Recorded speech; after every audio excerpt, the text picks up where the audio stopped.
Hello everyone, welcome back to my channel, Erin On D-Mand. I'm Erin, where I will share my experiences with you as an Illinois notary.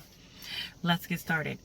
So, being a notary outside of a loan signing agent, there are so many capacities in which a notary can act in.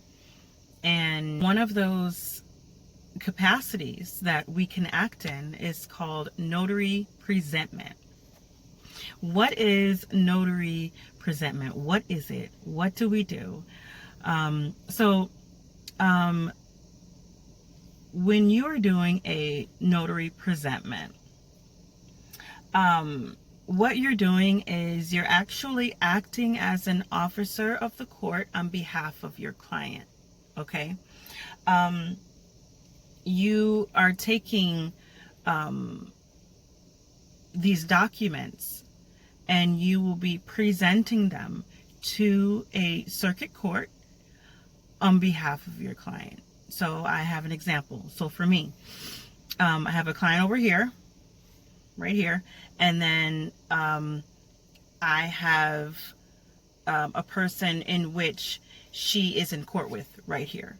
So in order to do a notary presentment, you'll automatically know that the client who's asking you to do this has a case within the circuit court with someone else. So you have the client, which is you, and then you have the respondent. So here's the client, here's your client, here's the respondent. Okay, they're both in court. Okay, there's a matter, there's a case open. Maybe there's a case open, and so most of the time there is, because what you're doing is that you're taking documentation from your client, and what you're doing is you're submitting it, e-filing it under the case that's already open within the circuit court. So here's this thing: if there is not a case open, you will then open a case which money has to be paid. So here's the tricky part. Okay, if there's not a case open, your client will have to fund you that money in advance. Most likely that's not going to happen. So what they can do, or what they automatically know to do, or what you can tell them to do, is to file a waiver so that it will cover in between 0 to 100% of that filing fee if there is not a case open already. Most likely there will be a case open already. So here's an example. I have my client, which I just did my notary presentment a few weeks ago. She says, hey, I need a notary presentment. Sure, I can do that. Let's meet. So say you meet on a Saturday, you gather all of your documentation. On Monday, you go to the circuit court. You provide them this information. Okay, there's a few things you have to understand with being a notary presentment. You do have to use your address, your home address, or any address that you have or want. It can't be a P.O. box. As the respondent's address to respond to. So you will have to use your address for the respondent in which she's sending mail to, a respondent, to mail the documents back. So when you take your all of your documents to the circuit court, they will file it. Okay, they'll stamp it and they will e-file it. You'll get a copy back, whatever docs that you have that your client wants to send to the respondent. You will send that off certified mail. You'll put your address on the envelope so that when the respondent does respond, it'll come directly for you and not your client. Again, you are a third person. You're a third person that is in between two people that don't respond together. You are that one third person that they are communicating back to, and of course the courts as well. So when after you So yeah, you have to put your address on there. Okay, so you go to the court, you e-file these documents, okay, and then you send off to the respondent, certified mail. It takes a while to see if the respondent is going to respond.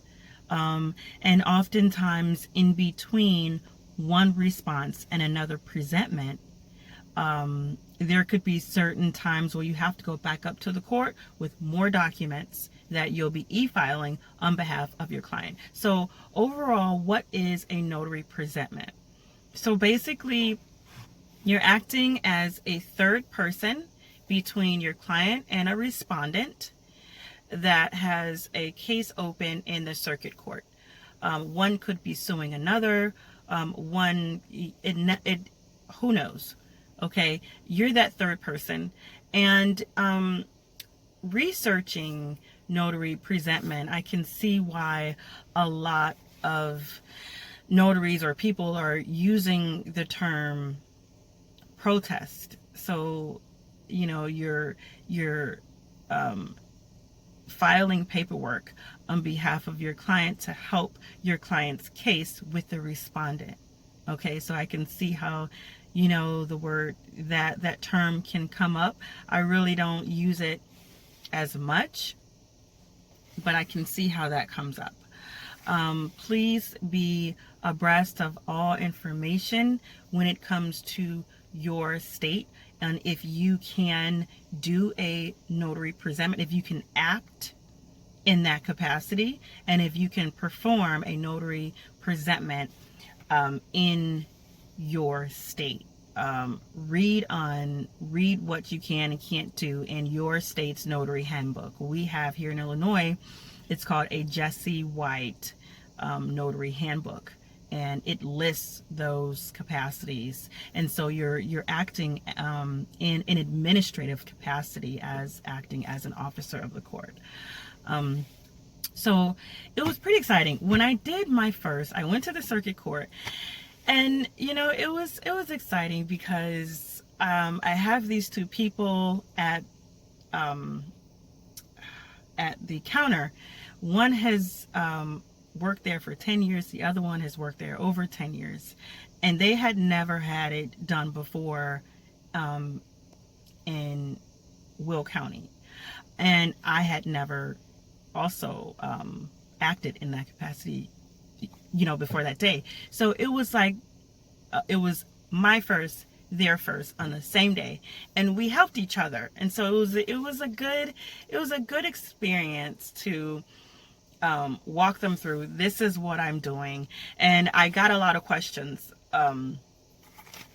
They were asking me, so are you inserting yourself in the case? No, I am not doing that. Are you this and that? And it's like, no, I'm not an attorney. Okay, I'm not inserting myself as a third party in the case. I'm not doing that either.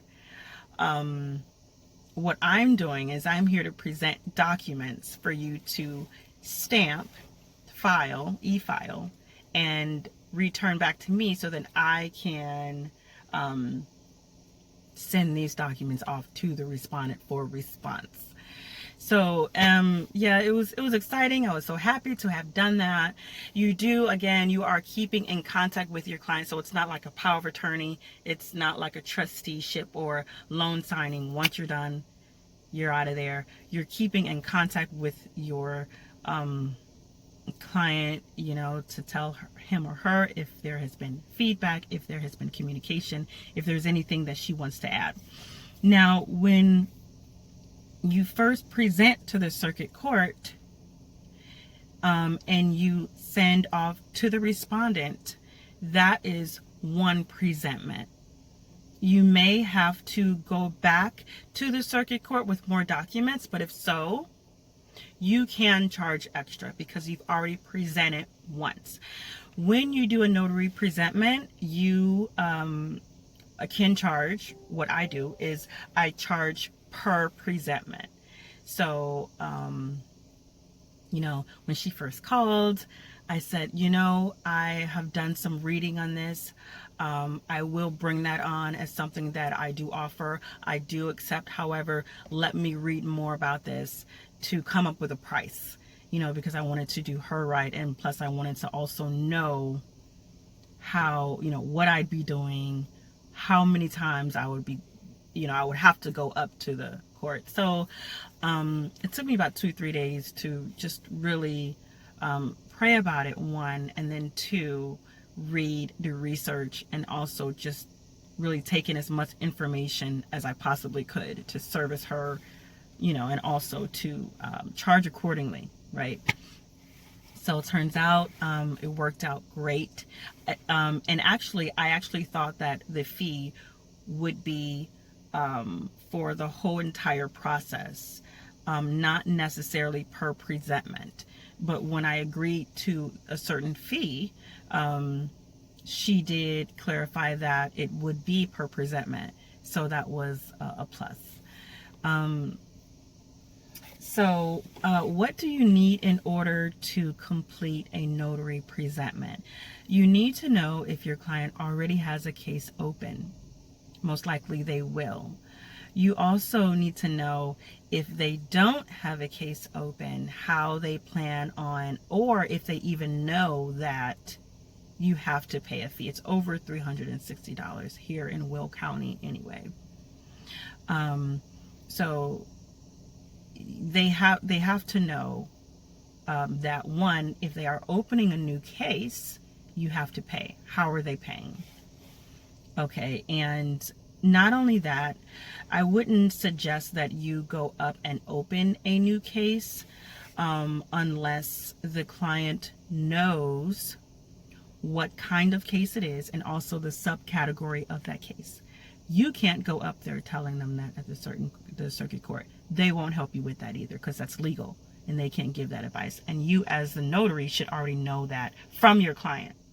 You can't give legal advice as a notary at all, because that's not what we do. You're not giving legal advice. You're not doing any of that. You're simply presenting. So the client really needs to be knowledgeable of what they want, how they want it, and so forth. They need to do their best to help you help them. And my client, she was very knowledgeable. She helped me with my, first one, and it was really great to have her. God placed her as my very first client for this. So I was really grateful. She was very knowledgeable. But, I also, but in addition to that, I also helped her as well, going back up there, what you need, what you don't need prior to asking for the waiver and things like that, how you're going to serve your client. You wouldn't just send them certified mail of a stamped copy. It has to go through the judge. It has to be served by sheriff and things like that. So there will be a part 2 to this video. If you have any questions, please put them in the comment section below. I will link my website.